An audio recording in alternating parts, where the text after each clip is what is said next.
Adiala jail سے لاپتہ ہونے والے 11 افراد کو پیش کرنے کے حکم پر لاپتہ کرنے والوں کے وکیل نے بتایا کہ ان میں سے 4 پرقرار بیماری سے ہلاک ہو چکے ہیں، باقی 7 کی حالت ایسی ہے کہ انہیں پیش نہیں کیا جا سکتا۔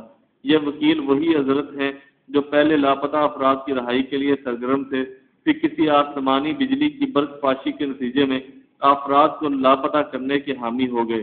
کایا کلپ ایسے ہی ہوتی ہے۔ کایا کلپ وکیل نے یہ نہیں بتایا کہ یہ کیسی پرقرار بیماری ہے جس میں جسم پر گولیوں اور تشدد کے نشانات پڑ جاتے ہیں۔ ان دنوں قانون کی حکمرانی کا بڑا شورا ہے، لیکن کوئی نہیں بتا رہا کہ لاپتہ کرنے والے ادارے پاکستان کے آئین اور قانون کو کیوں نہیں مانتے۔ ایک زمانہ تھا جب ان اداروں کا نام سن کر دشمن دہشت زدہ ہو جاتا تھا، اب زمانہ بدل گیا اور ان اداروں کا نام سن کر دشمن کی ہنسی نکل جاتی ہے، البتہ پاکستانی شہریوں کے چھکے ضرور چھوٹ جاتے ہیں۔